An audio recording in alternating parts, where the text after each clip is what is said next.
Welcome back, my angels. It is Tigra. Thank you for joining me. Surprise, surprise. I'm posting. Yes. This is Tigra and Tarot. Tigra and Tarot is my second channel here on YouTube. This particular channel is dedicated to the collectives. So all 12 signs of the Zodiac are represented here under these collective messages. If you're not a subscriber, please subscribe, hit share, like, and comment, and put on your notification bell so you can reach notices every time I upload. Blessings and greetings to you. This is now going to be your weekend love reading. Your general weekend love reading. My cards are always blessed and prayed for to Allah for time. Let's see what the messages are for the collectives in regards to love. Using the old but familiar romance deck.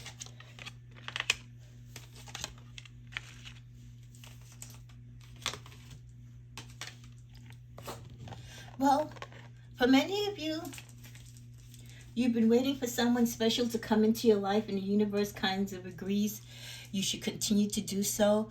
Don't just rush into relationships just for for being in the sake of being in a relationship. You know what I mean? Just to be competitive with your friends or your peers, or just because you feel like the odd man out.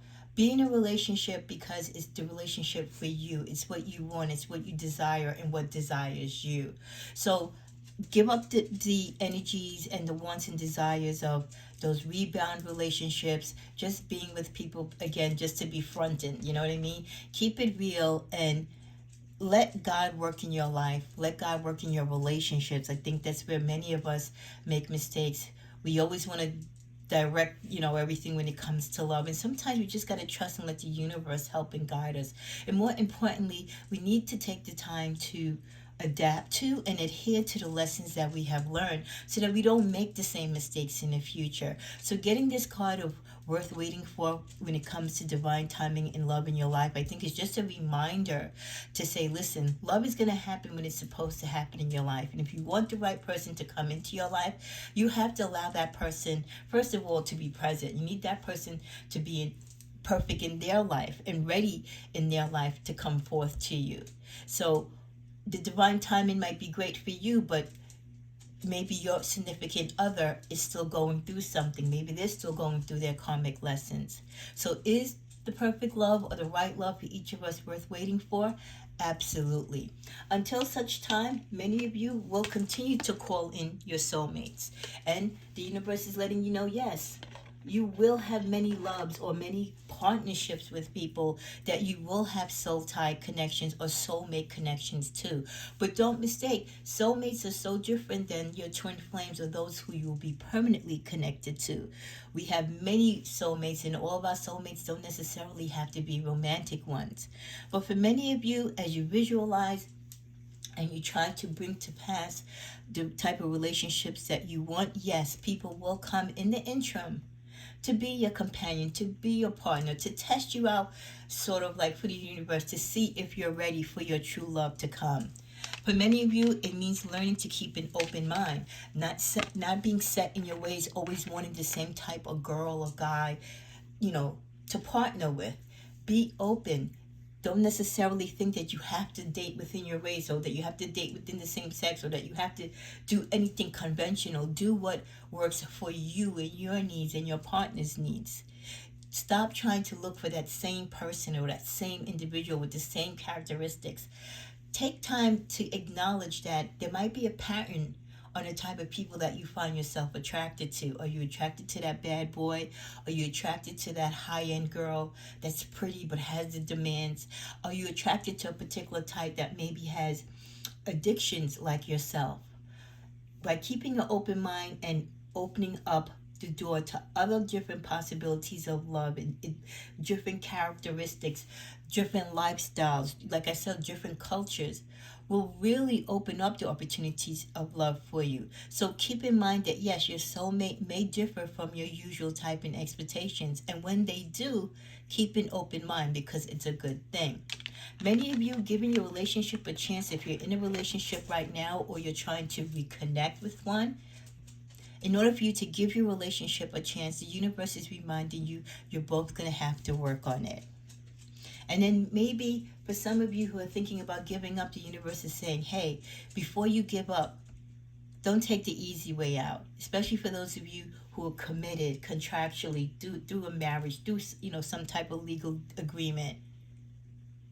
To death do us part, in sickness and in health. Work on your partnership. That's part of what you signed up for. It's too easy for people to bail out when things aren't going their way or when times get tough. Let's see what other messages we get. Just by your touch, you know exactly where my body needs physical healing. So if someone is yearning for your touch and your desire, someone knows that together the both of you make beautiful sexual music together. Wow, look at this. You're not my usual type, yet you flow so well within me. What did we just say about opposites attracting and keeping an open mind? So that's definitely something that the collectives need to work on, because it's being repeated here in this next card. You're not my usual type, yet you flow so well with me. So some of you have already been attracted to or already talking to people who aren't necessarily your cup of tea. But guess what? You're finding out that, hey, I kind of like this. You're not my type, but there's something about you that I kind of like. It's kind of sexy. You truly are my best friend. Many of you are making connections with people in your life that first you're realizing this person is your best friend, that you like being around them, you like being in their company, even if you thought you wasn't going to be attracted to them because they're not your so-called type. You feel a strong bond. And then finally, at the bottom of this deck, we get, how are you that patient and amazing? Many of you have come across people in your life, like I said, that you really are surprised at the way how they love you or how they respect and treat you, because it's so different than what you're accustomed to. And that's what happens when you keep an open mind and you work on your partnerships and you grow and mature. From the tarot, we get the Knight of Swords. Someone in your partnership is charging forward, ready to express themselves and their intentions clearly and fearlessly. Nothing will stand in their way. And that's how a knight is. A knight comes running rampant. So for many of you, you do have those secret lovers or secret admirers out there who want to come forward. For many of you, it could be your ex. We just did the Friday wake-up call message, and there was a message there of someone wanting to connect with you. So it seems to be a very strong energy going on this weekend about someone wanting to reconnect and coming forward. And he seems really coming forward with some great intent.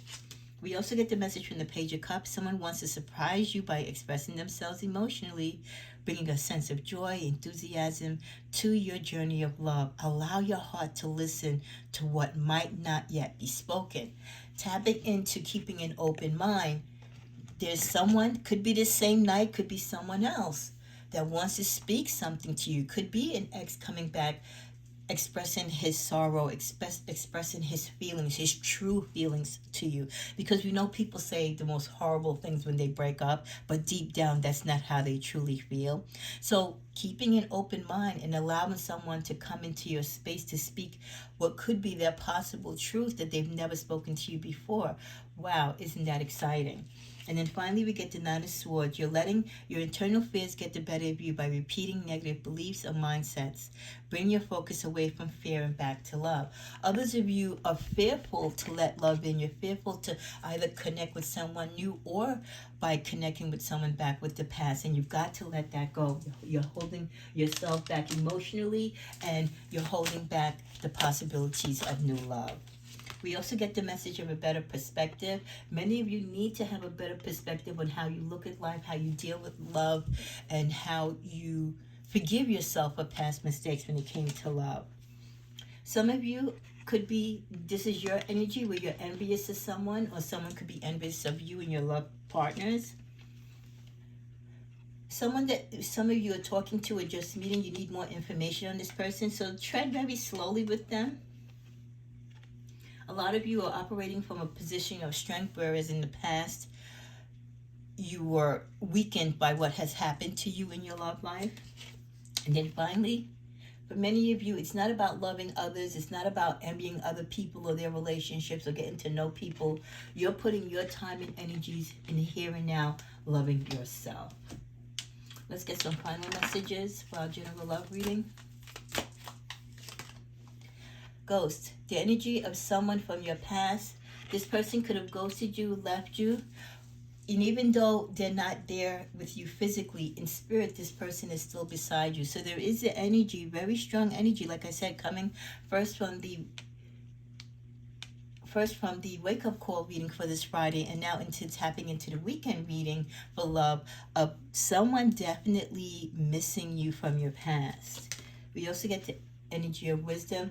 This person could have grown in wisdom, but this also could be you, my collectives, that you've grown wise. So even if someone does miss you from the past, you may or may not reconnect with them, but you're going to be more wiser on how you deal with them. A loner. Some of you don't even want to deal with past lovers or new love. You're loving yourself, as we saw earlier, and many of you are just happy being alone or being by yourself. And then finally, adore. You might be a loner, but you're adoring yourself, you're loving yourself and treating yourself the way that you would want your partners, whether in the past or near future, to treat you.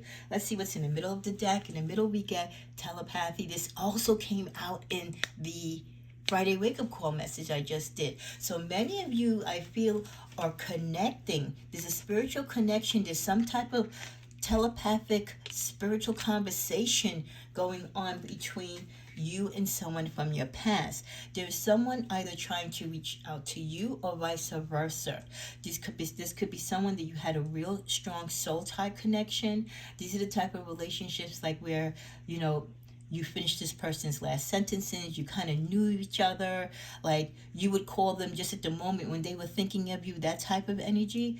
So you and this person have the ability to connect mentally even when you're not together, and that may be the way that this person kind of gets you to thinking back on them, and vice versa, which, if it's strong enough, can really push both of you to make that move to reach out to each other. What a great general love reading. Be back for your general reading. And hey, if you're not subscribed, subscribe, share, like, and comment. Namaste.